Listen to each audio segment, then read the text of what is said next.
everyone, welcome. Hello, everybody. Hope you all are doing good. We are waiting for more participants. They'll be joining in a while, and then we'll have a quick start. Should we start with the feeling check-in, Ikra? Sure, definitely. Okay, so we usually like to start our workshops and webinars with a feeling check-in. Very simple, you just have to tell us how you're feeling today and think of a color that represents that emotion. So I'll give you a very simple example. I'm feeling very excited, and for me, the color yellow represents it. Recording in progress. So, anybody here who would like to talk about their feelings or how they're doing today?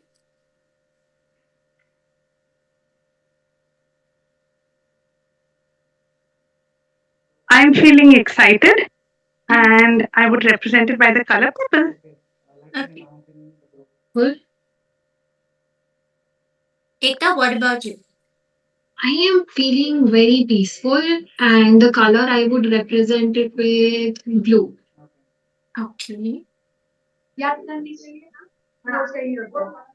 We got a response in the chat box. I am feeling curious and the color is green. Okay. Good afternoon, Nayana ma'am. Anybody else?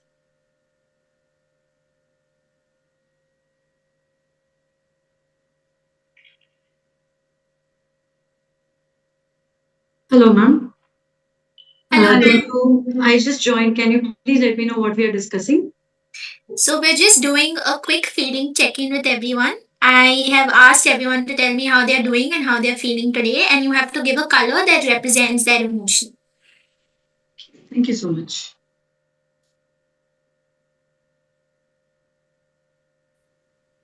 So, somebody has written, I'm feeling calm, and the color is white. Sonali ma'am has written, hello, I'm feeling tired, color is purple. Tejaswini ma'am has written, I'm feeling green and fresh. Okay, alright. Thank you so much for your responses. I'm going to share my screen and talk about a little about our company and what we do. So we are here from NGL Learning. I am Ekta Jaswani and I'm the SEAL department head and child developmental psychologist. I have Zaida Jeeva with me. She's the child developmental psychologist as well. So we are India's first preventive mental health care platform. When we talk about preventive mental health care platform, we actually want to emphasize that we want to impart certain skills in children that would help them to navigate through the hardships of life, and they are learning enough skills to make sure that their mental health is not getting affected by any sort of challenges in the life. Now, first of all, before I talk about social emotional learning and the topics of today, I would like to understand from you what is your definition of social emotional learning? There are no right or wrong answers. Yeah. Whatever that comes to your mind is welcome here, and we'd love for all of us to interact with each other as much as possible today. Hello everyone, can you hear me? Yes, yes, ma'am. So myself Vibhu, and what I think about social emotional learning is especially after COVID, and this has always been one of the most important and essential skills that children, teenagers, and everyone I feel need to develop. So when we talk about social, it's about the ability to make harmonious relationships, to be with people, uh, and it is very closely also related to emotional intelligence. That's where social and emotional aspect comes. And emotional intelligence is because if you see the word emotion, it's a combination of e plus motion. So so it's like your energy which puts you into motion, and that is true for each one of us. So I think that emotional intelligence is also very, very essential. One of the topmost rated skills in leadership, professionally and personally as well. And especially after COVID, very, very essential for children and teenagers. Wonderfully defined. Wonderful. Thank you. So, Sonali ma'am has given literally the definition of self awareness and self expression. And Yeah. it's very essential. It's the most primary skill when we talk about social emotional learning that every child should learn. Okay. Now you all can see SEAL on your screen. That's how NEP 2020 calls it, social emotional ethical learning. We call it social emotional ethical and logical learning. We have four domains here. Now, when I talk about social, emotional, ethical, and logical learning, the very first domain that comes here is the social domain. And social skills are very, very important because they not even make a child, behave in a socially appropriate way, but at the same time learn perspective taking and empathy. They also learn how to help others out by the and they are also learning to resolve their own issues as well. So social skills are very, very crucial. Then we have emotional skills. In emotional skills we cover how to identify your emotions, how to identify your triggers, how to manage them. That all comes under the domain of emotions. Then we have ethical decision making skills. Ethical decision making skills, I think, are the one of the most crucial ones because we see these days children are indulging into a lot of risk taking behavior. Now it becomes very important for all of us. Yeah, somebody wants to speak something? Okay. Now it becomes very important for us to teach them the entire concept of consequences and taking mindful decisions in life. We know that children, they lack this ability to take proper decisions because biologically also they are not ready. They're we know that they are more prone to take risk. They like thrills. They like, especially teenagers, there are hormonal changes and they enjoy it. They want that instant gratification. So it becomes very, very important for us to teach them ethical decision making. Last one is logical thinking. Now I have a question. We often see that emotional skills are seen into isolation while logical and cognitive skills are treated separately. So my question is, what do you think? What is the role of logical thinking skills when it comes to social emotional learning?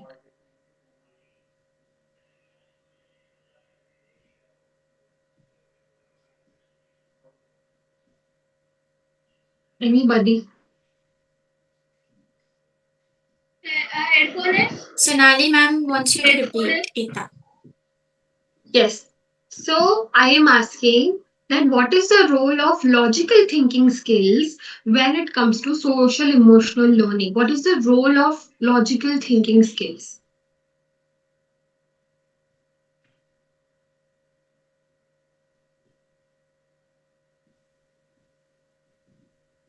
Is it even needed? We are talking about emotions, right? Self expression, understanding others, that is enough. Why do we need logical thinking? Why do we need cognitive skills?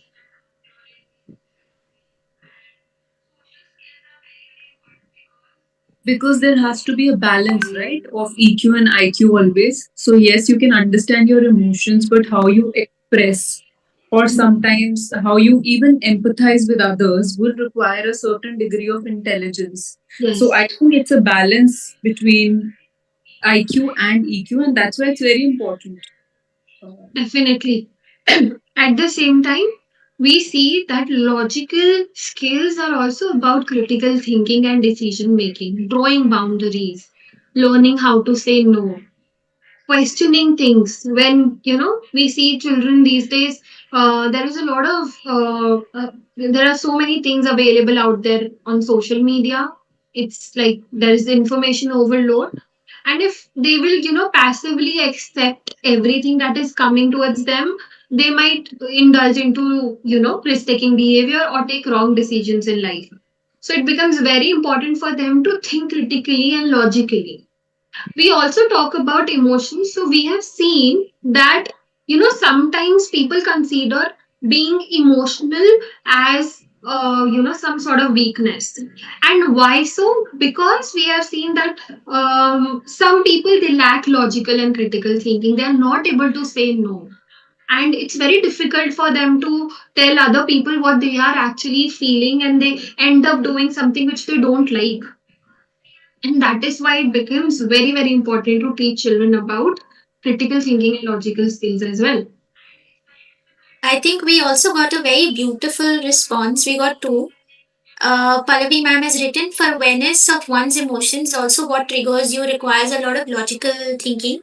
And Sonali ma'am has written logical thinking is basically the ability to understand what is the right time to do a specific thing.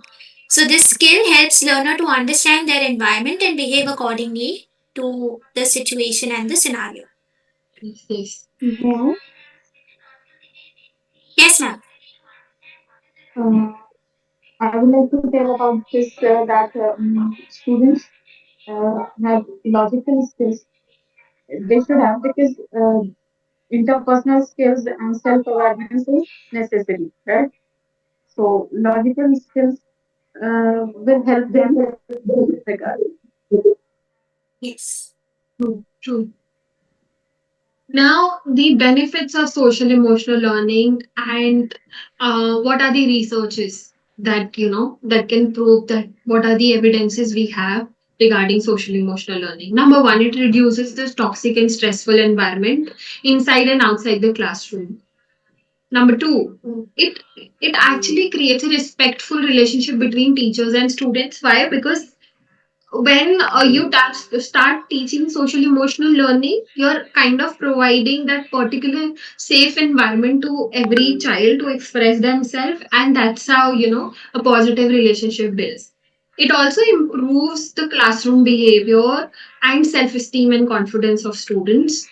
And we have seen that 25% of the time academic performance also increases when you start working upon social emotional skills of students. NEP 2020 talks about three major things when it comes to social emotional ethical learning. Number one, we need to have a proper curriculum. Why do we need a proper curriculum? Like we can have a counselor in the school, and I think we have some counselors. And how about if we ask them the real life challenges what they are having? So we know that sometimes counselors or psychologists in the school, they are expected to provide life skills, work on social emotional learning. So, do you think for one counselor it is possible to reach out to the entire school and help them build their social emotional learning skills?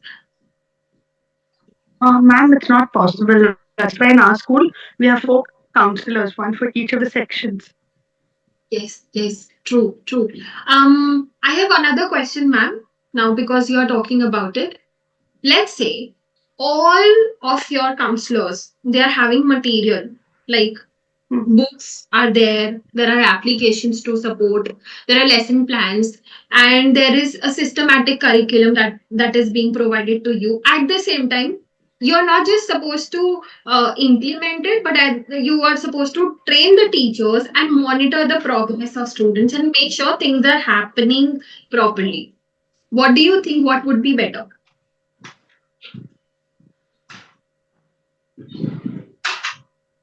Counselors? Yes. So we have got a response. That is why it is important to have a curriculum. It's difficult for one counselor.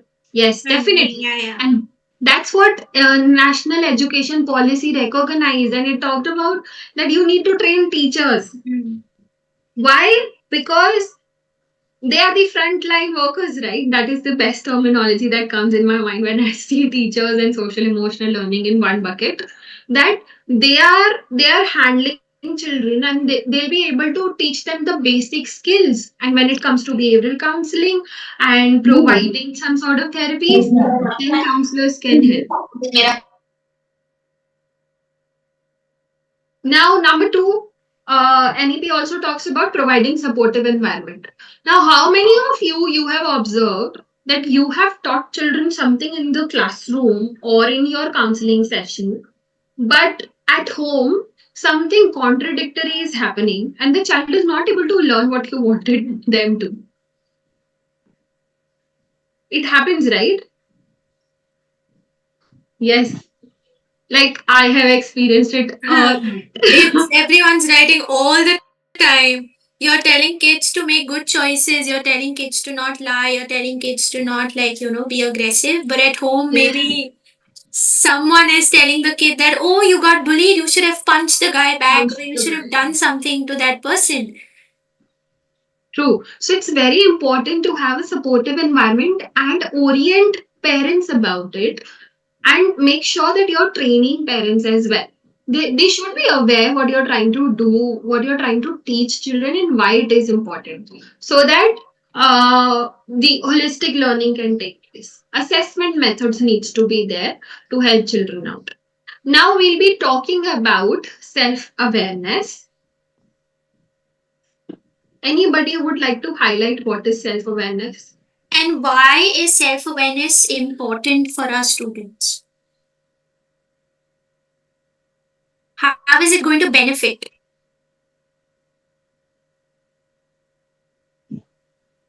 It will benefit the student because they will know about their strengths and weaknesses. They will know about their triggers. They'll know about their when certain situations, what to do. Give them better Correct. self control. Correct. So, all of these things are absolutely correct, even regulation of emotions. So, self awareness is extremely crucial because what happens here, we're not just teaching our children to identify their own emotions, but we're also giving them the pathway to understand what ticks them off, what are some of their triggers. Right? A lot of times, students end up feeling a lot of anger, or they express aggression, or they might feel anxious all the time, but they're not aware of what's making them anxious or what's making them angry. Right? So, this is where self awareness can play a role. It is an understanding of one's emotions, thoughts, and feelings, but also the ability to recognize oneself and others, what the other person's also going through.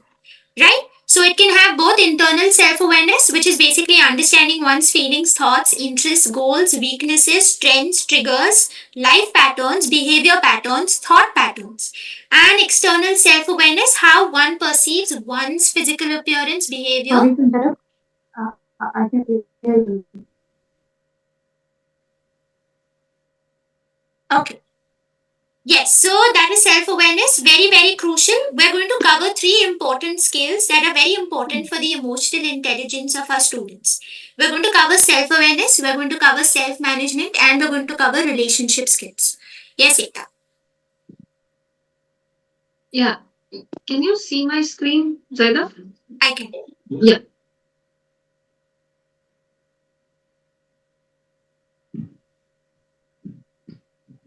Okay. So, when we talk about self awareness, it's also very important to address negative emotions and negative thoughts.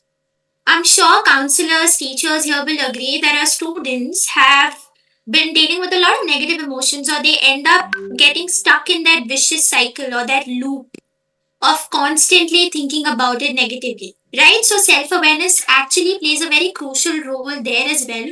It helps a child understand their thought pattern, their behavior pattern. It makes them aware of what is triggering them, and eventually we give them tools to dissect those thoughts and to regulate their emotions in a better way. Okay? How is self awareness related to happiness? A lot of research has been done on this particular topic. Research shows that highly self aware people are more likely to be happier. Why? Because they know a lot about themselves. They are aware of what they like, what they dislike, their weaknesses, their strengths. They work on their weaknesses, they have a growth mindset, they have better self acceptance, and they have a growth mindset, right? It also uncovers fulfilling unconventional hobbies. They become aware of their hobbies. They acknowledge their weaknesses. It fosters a lot of self compassion, self acceptance, and growth. They will look at their mistakes as opportunities for growth rather than something that is, not entirely correct or something that's wrong with them. Finally, they recognize behavior patterns that lead to intentional choices and happiness. I'm sure everyone will agree that all of us have some form of toxic behavior pattern. We are aware of that pattern, but it's very hard to let go of that pattern. But when you are self aware, when you have those self management strategies, yes, ma'am. Oh, Zara, you can continue. Okay. So when we have self awareness, we recognize and we make better choices for ourselves. Likewise, cultivating self awareness includes a lot of positive relationships. It makes you more empathetic towards yourself, it makes you more compassionate towards yourself, and helping others also. You end up helping others, you end up being empathetic towards others, which is one of the most important keys to happiness that we have. Right? Any other pointer that anyone would like to add here? Why do you think self awareness is related to happiness?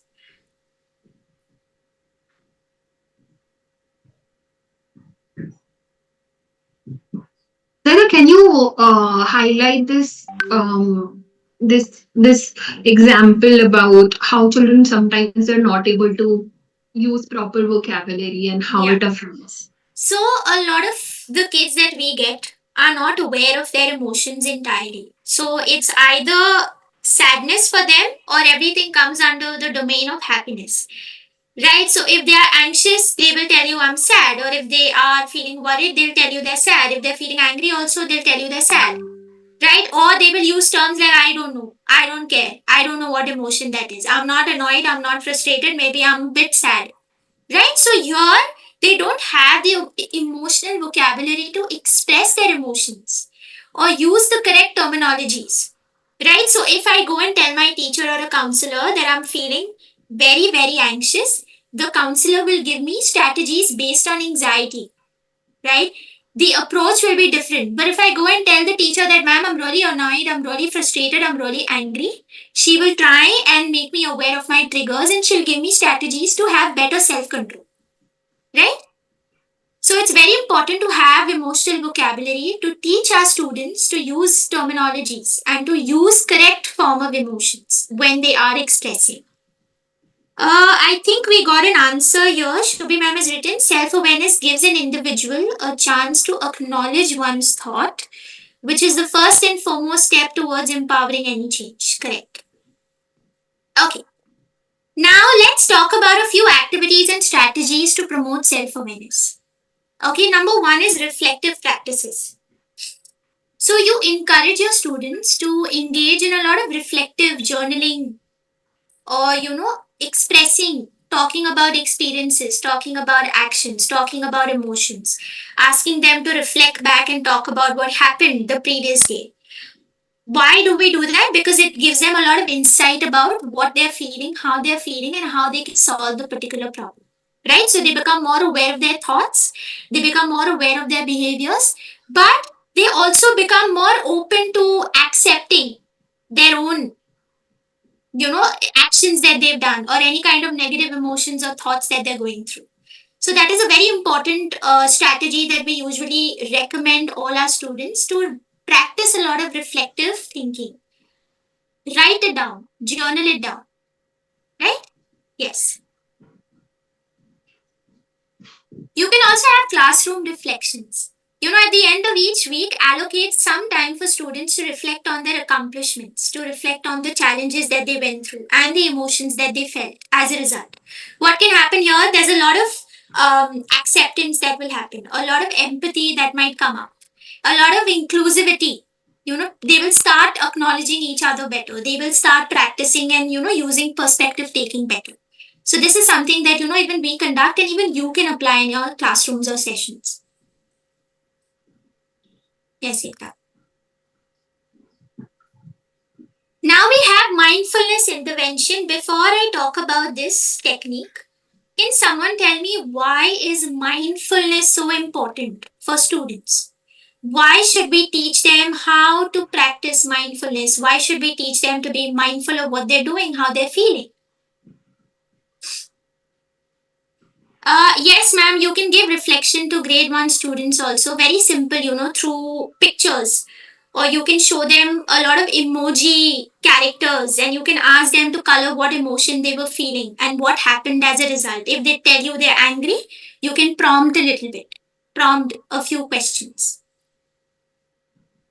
Or you can Correct. bring SEAL curriculum in your school and we'll give you all the material in hand.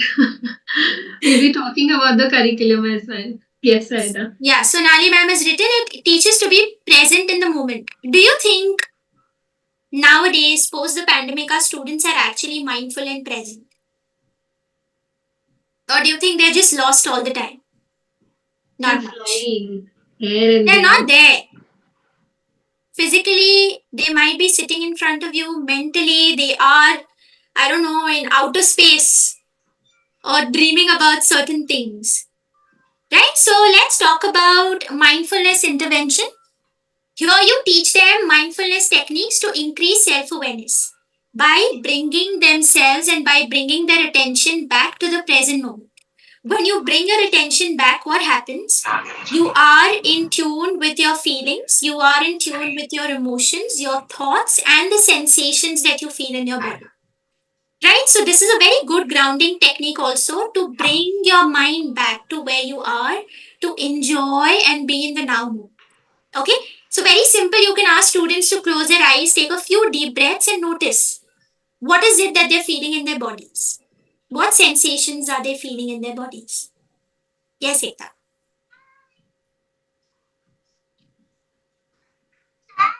Now, there is one activity that I enjoy thoroughly, which is mindful eating. I'm not sure.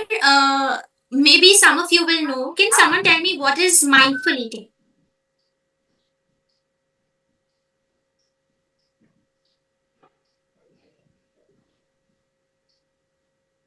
Anyone? Being aware? Yes. So, mindful eating basically is asking students to enjoy and slow down when they eat their food. All of us here usually run on autopilot mode, right? We have work to do, chop chop. There's lunchtime, let me just finish off my two rotis with bindi, and you're not aware of what you're eating. Correct? You don't take the time to slow down and, understand, observe the texture, the smell, the color, the taste. Right? So, this is something that we teach our children to practice so that they can practice mindfulness better, which is mindful eating, making them aware of the texture, the color, the sensation, the shape of the food that they're eating. Likewise, mindful walking is also a very brilliant strategy. They can take a slow, deliberate walk and pay attention to each step and sensation that they feel in their feet. Yes. Then there is something called as coaching, which is offer one-on-one coaching or mentoring to guide students in exploring their strengths, weaknesses, and personal development. Basically, asking them to think about what strengths they have, what weaknesses they have, what are their goals. Right? You can discuss students to create a goal for themselves, a plan for themselves, and finish assignments on time. Yes.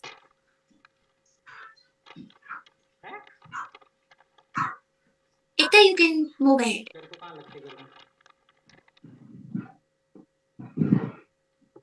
Yeah, Is it you can go to the next slide. okay?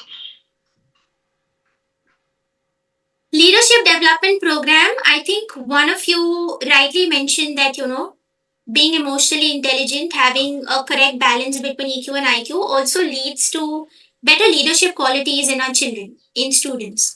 Right? So, what is the meaning of leadership development programs? You can incorporate a lot of leadership activities with self assessment and self reflection activities so that students become aware of what are some things they're good at. And, giving them that opportunity to go ahead and practice those skills in classrooms, maybe giving them some form of responsibilities. Let's say a student is always interrupting or doesn't have impulse control. They get very excited and they want to interrupt and they want to, talk over people. Now, when you give such a student a leadership role and you tell them it's your responsibility to make sure everyone is raising their hands in class and asking questions, what's going to happen as a result?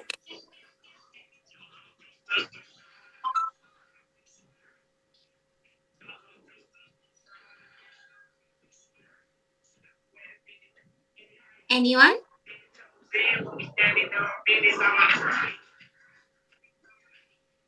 They will become more aware, right? They will understand their own improvement areas. They'll try to work on it better, right? So, what happens when you give them responsibilities and leadership roles?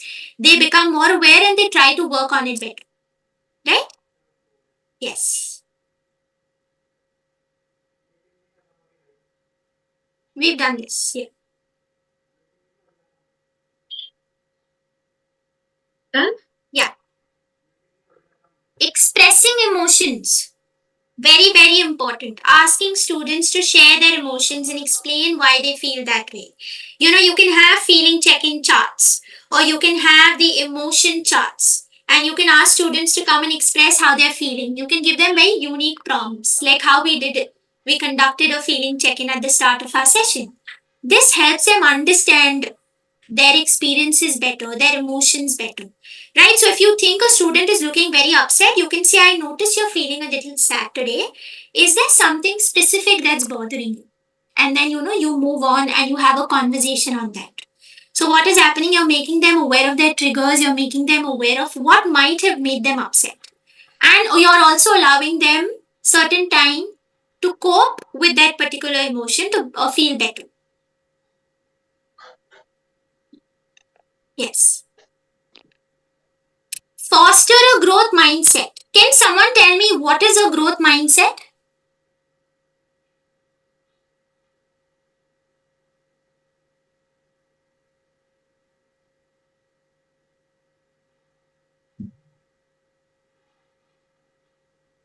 Which is solution focused. Okay, something that is solution focused.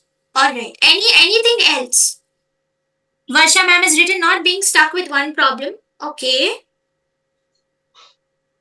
Sonali ma'am says knowing mistake is a part of learning, having hunger for learning new things.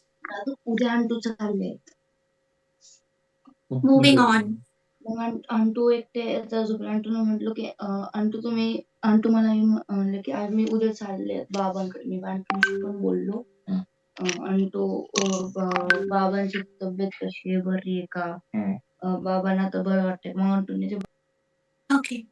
So that is growth mindset, which is not being stuck with one solution, with one problem, not having a rigid mindset. Having a growth mindset allows you to make mistakes.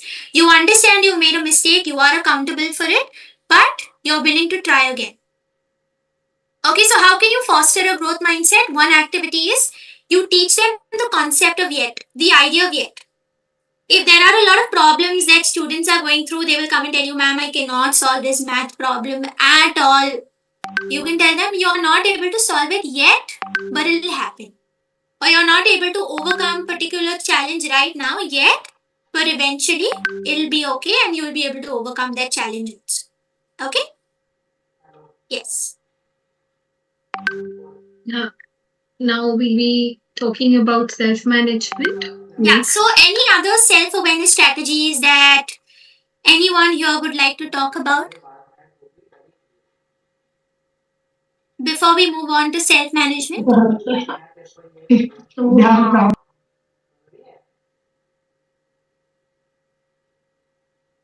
Okay.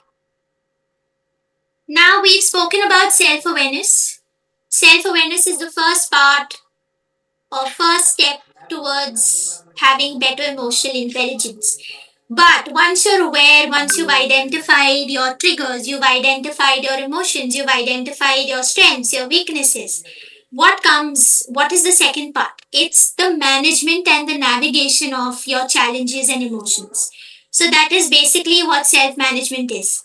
It's a very crucial social emotional skill that involves managing one's emotions, thoughts, behavior effectively in various situations to achieve your goals and aspirations. Okay, you're stressed out all the time, you're anxious all the time, you're aware you're anxious. But what are you going to do to make sure it gets better?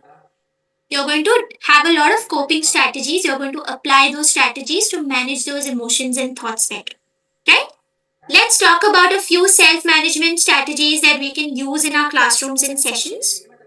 Grounding techniques.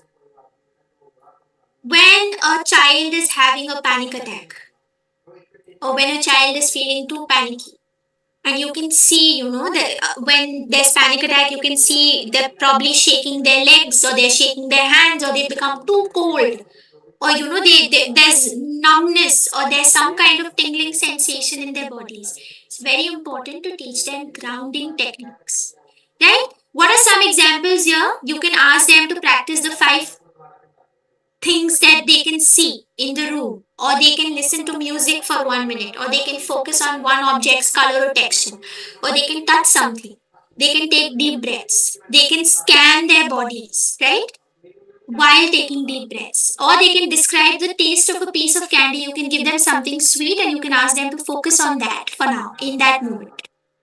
So there are certain grounding techniques that can really help students who are perpetually anxious, or they worry a lot, or they get stuck too much, in their thought cycle. I'll give you an example. One of my students, 10th grade students, um, she feels unworthy every time she makes a mistake. So there was a class presentation that she had to give, and she made a minor error. Okay, she maybe misspelled a word, or she said something which was not correct. Because of that one incident, she couldn't stop thinking about it for a week. And she got stuck in that loop. So, is this something that even you have come across with your students where they just get stuck in that cycle, in that loop?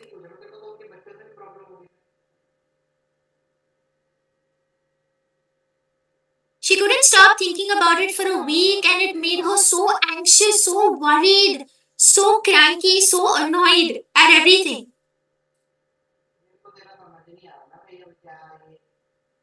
Anyone?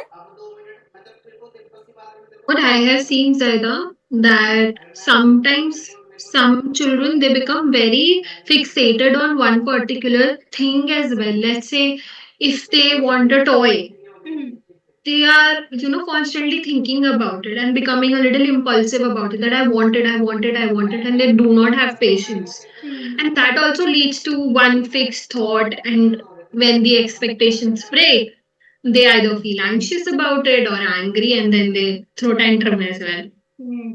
So that's why grounding techniques are very important and the first step for any self management strategy that you're going to teach.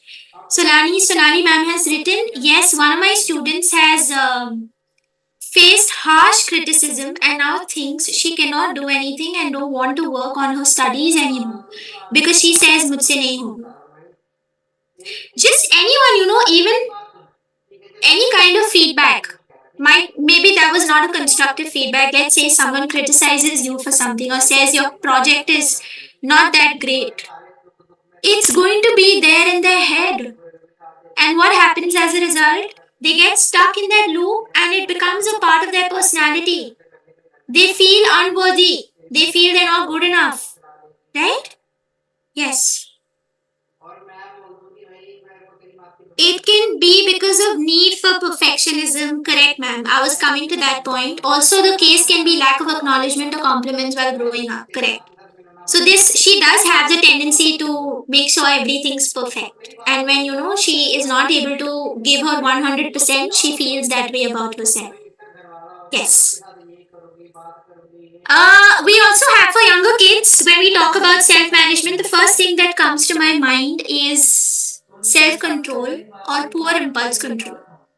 Right? They don't have impulse control. They just want to, do things or talk over other people, or, do actions without thinking. For them, we can have a few self management party games. We have the musical chairs. We have something called as follow the leader, where they have to practice active listening. They have to listen, take directions, and follow what the leader says. Then there is a game called Simon Says that we play a lot. Why? Because we want our students to have the concept of thinking before reacting and responding rather than reacting. right? So you can have a lot of self-management party games also with kids. Yes, Ekta. Smart goal challenge. You can encourage students to set smart goals which is specific, measurable, agreed upon, relevant, time bound. A lot of times, students want to study for exams, but they cannot prioritize or they don't know how to manage their task or manage their time or manage their goals. So what can we do here for better time management, for better task prioritization? You can ask them to set some goals and accomplish tiny goals every day, right? What they can do, you can regularly check in with students to track progress and offer support if they're getting stuck somewhere. So you can ask them to set certain short-term goals. Let's say next week is a test. The student can set some goals that today I'm going to finish this particular chapter. Tomorrow I'm going to go and revise the same chapter, something of that sort.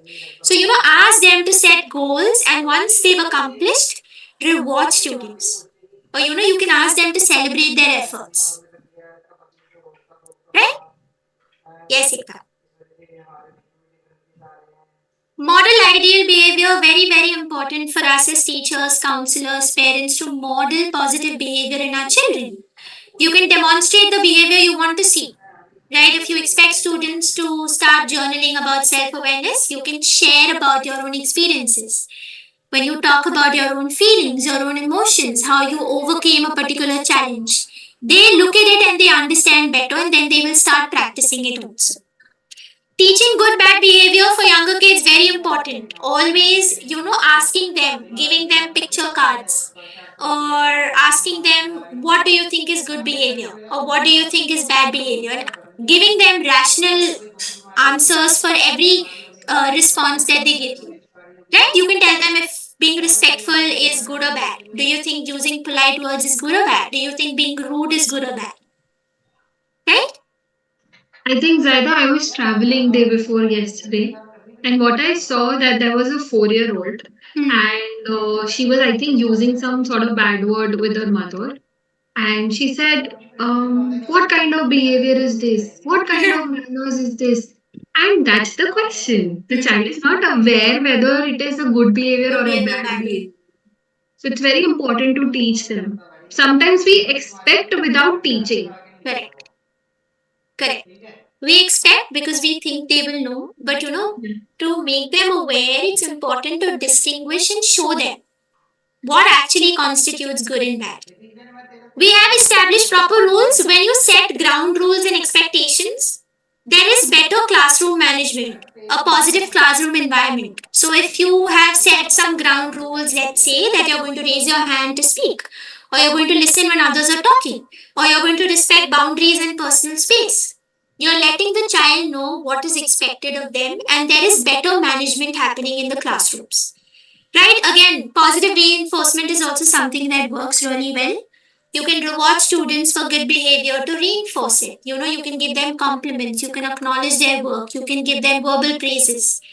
Right? If a child is consistently following classroom rules, you can use words like I appreciate, I acknowledge, thank you for doing this. Right? Token economy is also something that can work really well if you have students who are troublemakers, or who are people who have a hard time following with rules or instructions, or moving ahead with let's say classroom expectations or ground rules. So what is exactly use of token economy system where students earn tokens for good behavior? Now this token is something you can agree with the child. You can create contracts. So Ekta and I create a lot of behavior contracts with our children, and we make them sign those contracts so it becomes really valid, and we have proof, physical proof that they've written something there on paper. Right? So what you can do for good behavior, it can be exchanged for rewards or privileges. Maybe 5 minute extra recess time, or maybe allowing a child to scribble if they like scribbling, or allowing a child to draw something towards the end of the session can be used as a part of the token system. Right?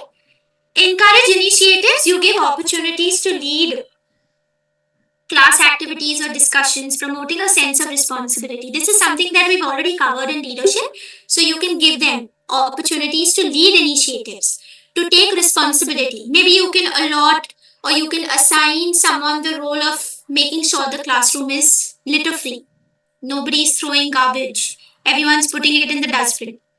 Right? So what happens? It gives them the opportunity to be responsible and you're allowing them to be accountable for their actions also.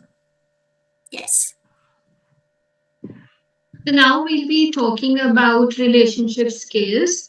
And we all know after COVID-19, the major setback that children has faced is for two domains when it comes to social emotional learning. One is relationship skills, another one is social communication. So relationship skills, when we talk about it, it's actually ability to form, maintain healthy connections. But I would like to add an extension to it, to come out of toxic relationships as well, to come out of bad peer pressure as well. That also comes under relationship skills. There are a lot of skills that we can teach children. Number one is effective communication. A lot of time we have seen that, we as adults, we depict that, we model this kind of behavior in front of children, that when we are angry we stop talking to them, we ignore them, we shut ourselves, and that's what they learn, they copy us, that this is the way one should behave when uh, there's a conflict resolution, negotiating on things, and making children understand that there are positive ways to resolve conflicts instead of fighting.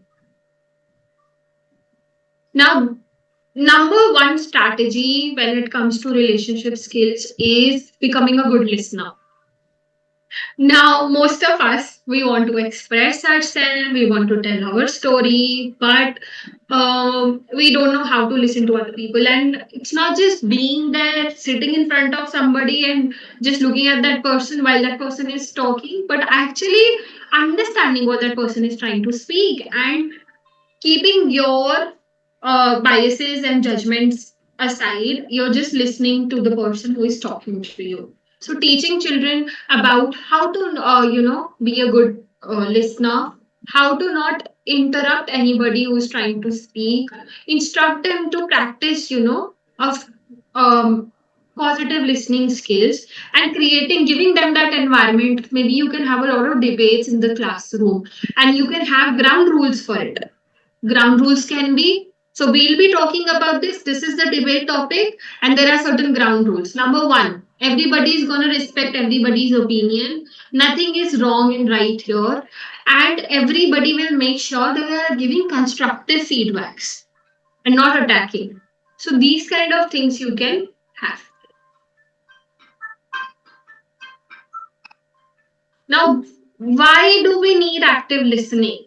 It will definitely lead to reduction of conflicts, will give more clarity to the other person. Like, if I know why you did something to me, I know where you were coming from, the chapter is ended.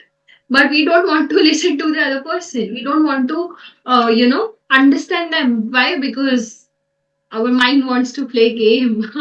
We want to feel small or something. So it's very important to listen to other people.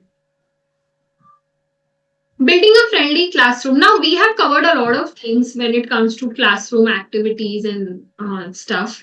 What do you think? What are those things you will use to build a friendly classroom?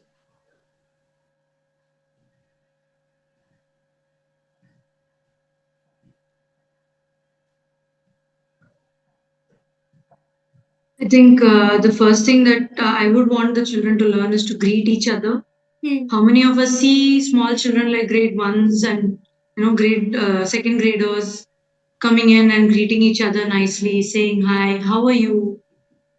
I'm fine, thank you. How are you? Exchanging such pleasantries, I think we need to teach the children. Definitely. Yes. I think one of the most crucial things that I have realized over time is, when you say friendly, it is also from a platform of being equals.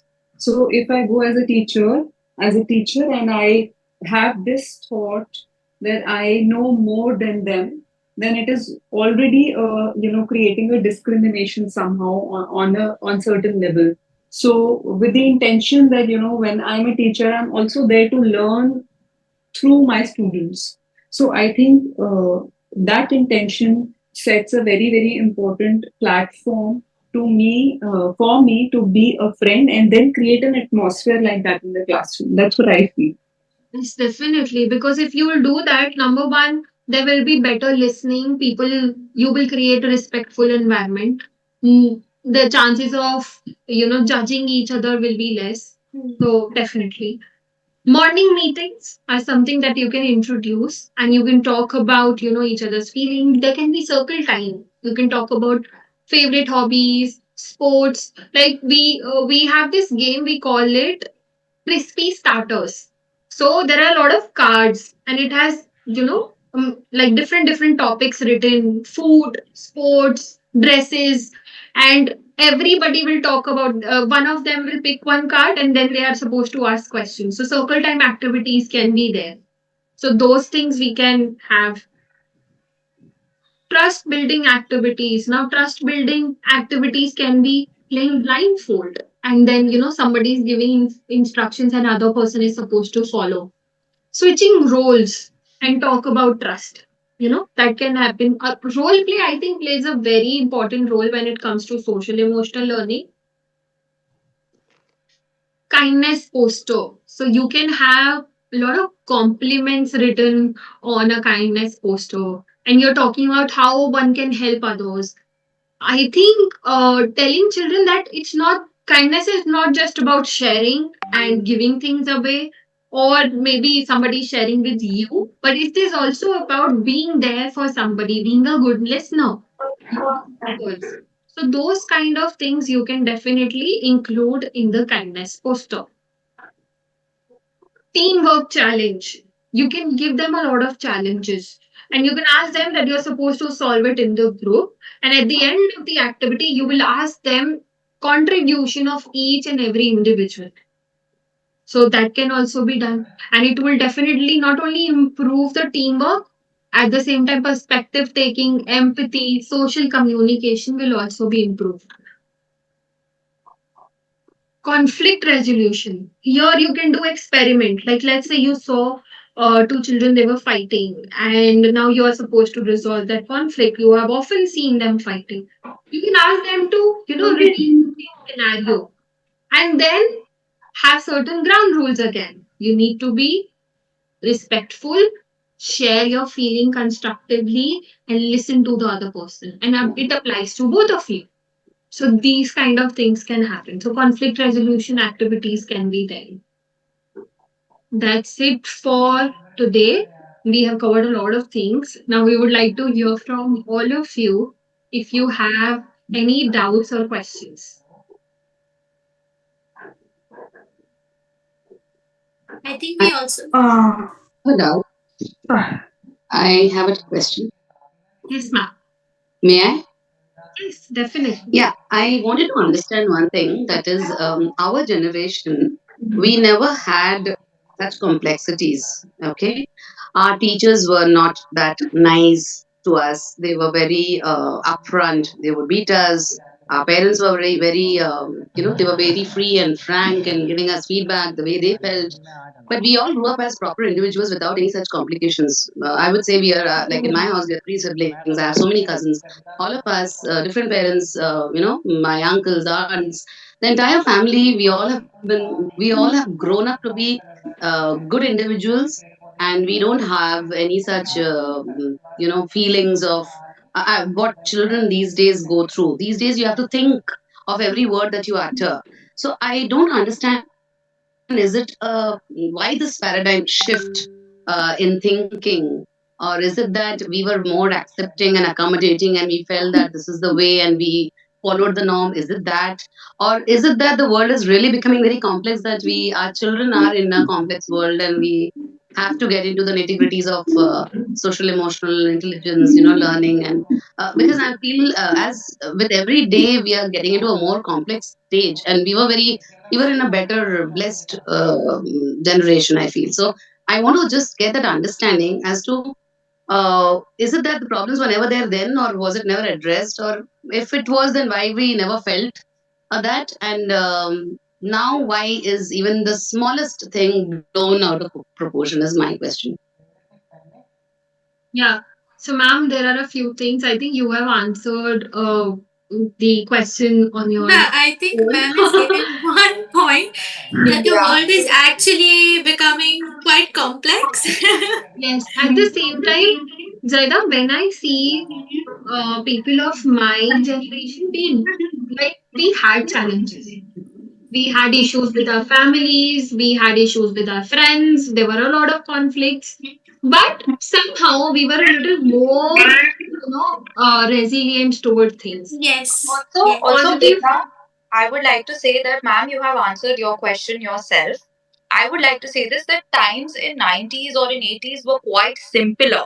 We didn't had so much of social media. We didn't had so much of everything in our hand. Now we are giving them iPads. We are giving them everything in their hand. We are millennial parents, and but we are very conscious. We want them to know what is right, what is wrong for them, and we want them to be aware of what they are seeing, how correct is that, and how incorrect is that, to help them in every manner. And also to, they are seeing coco melon, let's come up to a younger age, to a coco melon age, or maybe to a teens age, or maybe when they become a tough nut to crack once they enter the complexities of MNCs. Their mental health is the first thing that is affected. And that is what we are here for. Yeah, That's yeah, the definitely. And in light of what you have talked about Pravleen, so everybody, just a quick introduction. Pravleen is our sales head, and so as she has mentioned, we have also seen that earlier families, they were living together. They were joint families, dadis, nanis. They used to tell exactly. Lot of conversations happening stories. together in the families. Now Yeah. they're nuclear families. No, parents are busy with their work. Grandparents are no more staying with the parents and the grandchildren, and it's all child is all alone on himself. True, true. And often, what do they need? They need somebody to be there and they just want Right. to talk it Just out. little guidance. Yes, a little guidance. Often, they do not need even guidance. Be there, listen to them. Be there. Yes, just listening to them. Yes, That is why we are journaling these days. yeah. So, definitely. And so, I'll be talking about our platform and our platform Yes. services as That is well. why I just came in. Yeah, yeah, definitely. Yeah, probably. Okay, so hi, all the counselors, teachers, educators. Thank you so much for attending this workshop. And I'm glad, I hope you like it. My team has done a lot of hard work for this. And every time I attend a workshop, I learn something new from them. I mean, they come up with such beautiful examples. Every time there is something new to learn from them. Thank you, guys. Okay, now I would say that I'm sure a lot of schools, counselors, teachers who are present here, they might be doing this in their schools, the seal, maybe a workshop or anything, right? Okay, so we have three things to offer you, all of you, three things we're here on my platform. That is, one is NGN seal curriculum, preventive mental health curriculum in your school. All right. So I'll myself be contacting all the participants here with all the three things that you can go for. I'll type down my number also here. If you want, you can contact me directly. What three things that we offer is, first, the NGN SEAL curriculum, in which we will give you five things: PSA, PAS, that is the platform as services that we provide, in which we give you teacher training, teacher manual, exam sheets, 360-degree assessment, and of course, the very one thing that Ekta you would like to explain, the main thing, that is Yeah. a counselor that goes, the counselor thing. Our counselors go in your schools, wherever your school is in India, whichever part. If you are not having a counselor, or if your counselor needs any sort of support or anything, there is a 24-hour support given, and our counselor goes to your school once or twice a week. Then we give you workshops to the teachers, to the students, and of course to the parents. All right. So all this is given, all the litigities and all the other things that you want to know about. I'll contact you myself. I'll send you brochures. You can show it to your principals. We can have a meeting with our head, Ekta and Zaida, here, and they will explain your school authorities in a better and a more elaborated manner. And then, second, the thing that we will offer for you all, that is a 25-hour module that we have. That is our program, and we are ISO. You will be ISO certified since we are. So you'll be also ISO certified once you do this course from us. This has 11 modules to talk about. It is for 11 weeks, and this will have all the things you can use in your classrooms, and positive from self-awareness, growth mindset, all the 9 skills plus your positive classrooms and other things as well in this. You can use this resource material worksheets in your classes as well. And the third is also a very important thing, and you'll be certified by us then. That's the main thing. And you can do it at your own pace. Everything, the charges and everything, I'll explain you on call. I'll call you, please do attend my call, and I'll just take your 60 seconds to explain it. And also, the third thing that we have is an internship program. You can do your internships from us. It's a 10-day course that we provide on SEAL, and that is also very useful, and that is at a very minimal cost, and you will get not as elaborated material, but yes, something that is for teachers and that is more for students, basically not for you all. You all are quite qualified people, but that are the three those are the three things that we provide. Over to you, Ekta. Thank you, Praveen. And I think we have cleared everybody's doubt and questions. So now we'll be ending this session, and definitely Praveen will be reaching out to those who are interested. If you are interested and want us to reach out to you, please let us know. And thank you. Thank you very much. Thank you, guys. Thank you so much to all the Thank teachers, you. counselors, and educators. Thank you, parents as well. Thank you. Thank you, everyone. Thank you, everyone.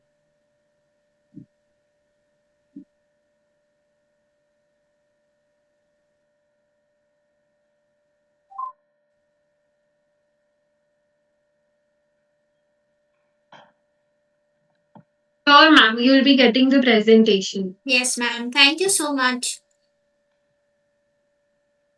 Thank you. Thank you.